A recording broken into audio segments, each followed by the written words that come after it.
everybody, it's Bulbay here, coming at you with a new series called Axe the Meta. Basically, I am a very new player to Yu-Gi-Oh! And I know a lot of the time it can be really difficult to dive into the game, especially if you're coming back after a little bit of time, or if you're a brand new player, which arguably I could be deemed as a brand new player.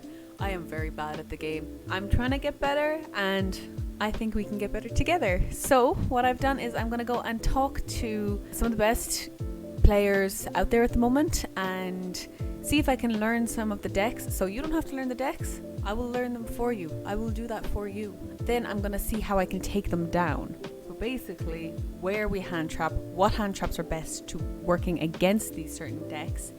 And this week, we're going to start with Virtual World. I'm going to go and talk to Luke Coogan, who recently won the LCS. He was playing against Jesse Cotton, and he was playing Virtual Worlds, and he won the LCS. I mean, what more is there to say about that? I mean, that's a pretty big thing.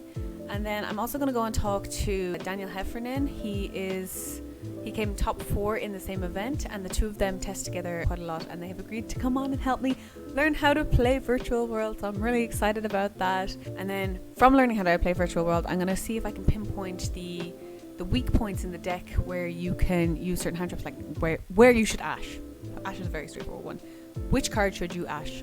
I've heard that there are a lot of targets for Ash in Virtual World, but the point isn't that there are a lot, it's the point of which one you should be ashing, because that just seems to be the most important thing with Virtual World. It seems to have a lot going for it. I don't really know much about the deck, which is why we're going to go and learn about it. I'm really excited to do this, and let's hope we get some really good information so if you're playing against a Virtual World player, you'll know where to ash them, where to gamma them, where to imperm them, or what works against them, what doesn't work against them, or if you have a hand trap in your hand, it's not really good against the deck, where's the best place to play it? Just to chance your arm to see if you can play on. So without further ado, guys, do you want to introduce yourselves and maybe tell us a bit about yourselves? Yeah, so I'm Luke. I've been playing a bunch of online events during the lockdown. So I've topped the 3 LCSs during that time, which are basically these huge online tournaments. They're kind of like the closest equivalent we have to ICSs, and I play a lot of events IRL, and I've been seeing a lot of success recently with Virtual World, so I thought I'd come on and try help Kayla out. So I'm Dan. I'm also a Virtual World player. Me and Luke were playing in list for LCS 4 or LCS 9, LCS 4. I was absolutely sacked in the top 4 by Luke, and lost my chance at first place. But look, we're gonna move past that. I'm playing Yu-Gi-Oh for like 4 or 5 years, maybe a bit longer. I haven't seen too much massive competitive success, just cheeky regional tops here and there when I could find the time. But yeah, hopefully that'll change in the future. Okay, so I guess, do you want to get into teaching me how the deck actually works? That would be awesome. And thank you guys so much for coming on and helping me with this. I really appreciate it. Not only the best Virtual World players in the world, but they have the biggest hearts.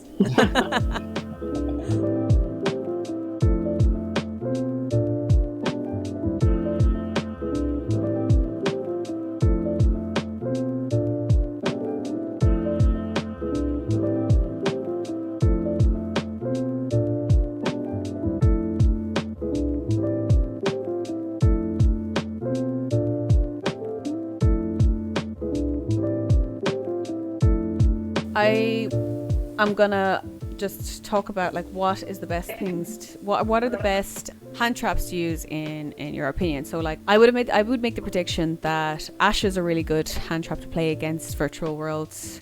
Nibiru possibly, but I don't know about Nibiru. So if I was to play against Virtual World, I'd be like, okay, we're going to use Ashes, Gammas and Nibirus against them. Am I correct in saying that?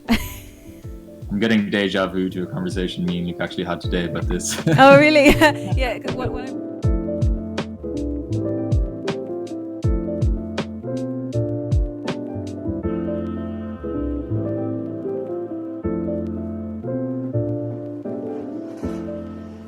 So there you have it. That is one, how you play Virtual World, although I guess I didn't really show you too much of how you're playing Virtual World. But I went away and I learned Virtual World for you guys, and now we know where the vulnerable spots in Virtual World are. So first off, if you're going to Ash, make sure you ash the Lulu. If they aren't starting with a Lulu and they're trying to bring out a Lau Lau instead, you ash the Lau Lau, okay? So then next hand trap we kind of go to is Impermanence, which isn't really the best, but if you're going to use it, try and use it on VFD, especially if they don't have the trap, then you'll be fine there. Then Drone and Lockbird doesn't really do much. Nibiru is very good, especially if it's paired with other negates, if you're able to negate them first hand, and then you can Nibiru them at their VFD. Gamma is a very, very good card to play against Virtual World. The main point to take away though from it is you hold your gammas, you don't gamma the Lulu, okay? You hold their gammas until they have the Bamboozle card, so number 75, I think is what it's called. And then when they're about to bring out their Lau Lau, you gamma the Lau Lau, because then that puts them in a very tough position. Bamboozle card doesn't destroy, it just gets negated. So then you still have your gamma, they've had to use that. You start with 7 cards in your hand, and then you can go back in the same turn because you still have your gamma in hand. You can go back and you can actually gamma their VFD. Gamma is pretty stonks. I'm going to use some gammas. Then one of the best cards to use against Virtual World, in the boys' opinion themselves, so they're the ones who told me where they're vulnerable, is Lancia. You want to use your Lancia straight away as well, okay? So don't hold it, just use it straight off the bat, and that will shut them down for a while at least anyway, and then give you a chance to just pop off and try and kill them before their next turn, or just like, it just gives you a chance to play more, you know? So there you have it. DD Crow, not really the best against them. I hope all of this helps. If you like the video, make sure to like and subscribe and leave some comments down below if there's any other decks you want me to cover. I do have this series going on for at least 4 weeks, so we'll be covering another few decks, figuring out how they're played and what hand traps and everything work best against them. Thank you very much, and I love you all. Good luck, duelists. Slán!